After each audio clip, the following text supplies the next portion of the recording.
a lot of that goes back. There was a time, my wife is also a former agency. So my wife and I met at the agency undercover, got married. We had 2 different disciplines. The agency saw right away that we were an operationally useful couple. So they sent us around the world doing what we did, kind of what's known as a tandem operating couple. So just she and I against the world. It was like pretty Mr. sweet. and Mrs. Smith. Yeah, but you know, I don't look anything like Brad Pitt. But we were in Japan on tourist, just traveling, and we went to this like historic site, and it had this old school water mill where water was coming down off a mountain, turning a mill, grinding some like corn or whatever, right? And the tour guide, the English-speaking tour guide who was with us, looked at us and said, it's beautiful, right? And we both looked at it and we were like, this thing is gorgeous. I can't believe it's still running. And she's like, yeah, it's 2 times as old as the United States.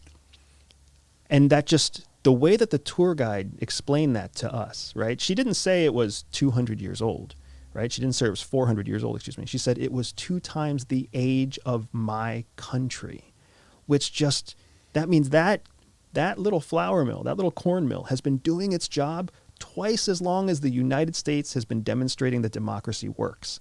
And that put everything into perspective for me. And now all of a sudden, you know, when we left that tourist trip and went on to continue our operations, I started realizing how big the world really is.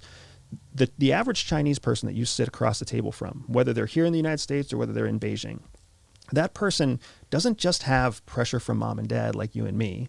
They don't just have pressure from, you know, what school they went to or what their future is supposed to look like or making people proud or putting food on the table. They've got 3,000 years of cultural pressure. How are you going to do something in your life that moves the center kingdom, right? Zhongguo, Chinese word for China, is the center kingdom, like the center of the universe. What are you going to do that moves us forward? Because guess what? For 3,000 years, people have been moving us forward. Are you going to drop the ball? Like in the United States, we're kind of like, I can help the country that I live for or not, right? Like I'm free to leave anytime, freedom, you know, you can't hold me back. Don't tread on me. That's our attitude. That is not the attitude in China. That's not the attitude in Japan, where you're basically given a trade at the age of 12 and you do that trade your entire life, and you smoke and you drink and you like drive yourself to work off of 4 hours a day of sleep. Like it's completely different, the mindset, when you start traveling the world and seeing how people think. Wow. It's super cool, but it's one of those things that when I come back from a big trip, when I come back from operating abroad, I still operate abroad just in the commercial sector, right? You come back and you just take a big deep breath of, God bless America, man. It's an awesome feeling. Why do you think it is that those countries have turned out the way they have after, I mean, they are being so old? What do you think it is? What do you think how time has affected the cultures? Like why, do you think we're going to end up there in 2,000 years? Well, you know, it's an interesting question. When you consider China, right? China's been through they've been through multiple emperors, and then they had a nationalist movement that turned into a communist movement. They've had democracy that basically failed, and then they've turned over and become communist, and now their communism has adapted into like this hybrid communist government, but bull market economy that like grapples with itself. What you saw it do in Hong Kong is a perfect example of how like, what does it want to be in the future? So it's still evolving. What I will say is that if you just look at our election cycle, just look at what happened in November.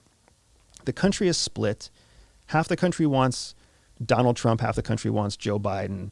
The advertising that was going out to try to encourage people to vote and encourage people to participate, very little of it had to do with how our country should look 10 years from now, 20 years from now, right? It wasn't based on the vision of the country that we wanted to make. It was basically based on the vision of the country that existed. Right. Like fear. Yeah, it was fear mongering. That's exactly what we were doing, right? And that's what we have been doing increasingly every electoral cycle, every time that we have a new president, or every time that we go back to vote, we fear monger. If you look at the results, or if you look at some of the studies that have been done on attack ads, hate ads, you'll literally watch them double and triple in the amount of money that's been spent, going all the way back to like 2008, I want to say. So it's just insane. But the reason that that's important is because we're going through that now. after being in existence for about 200 years. Right. If you look at where China was about 200 years into its existence, it was basically fear-mongering too. Like, really? Which emperor is going to take over? Which house is going to take and own like the largest chunk of land? Who's going to live where? It was, back in the days where there was no running water or electricity, but there's a very natural cycle. There's an evolution to all things. Just like you watch a child and you watch the child go through these simple mistakes that you as an adult don't make anymore. And then, you talk to some person who's 80 years old, and the big problems that you have right now being 30 something are problems that they laugh at. They're like, dude, my heart may fail tomorrow, right? Yeah. I don't really care if you have, if you pulled your calf. I haven't exercised in 30 years. So it's that same kind of thing. So what will happen to America 3,000 years from now?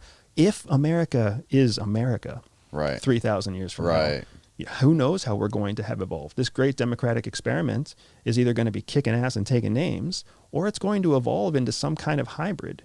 If you like this short clip, make sure you click here to see the next clip, or here to see the full podcast episode.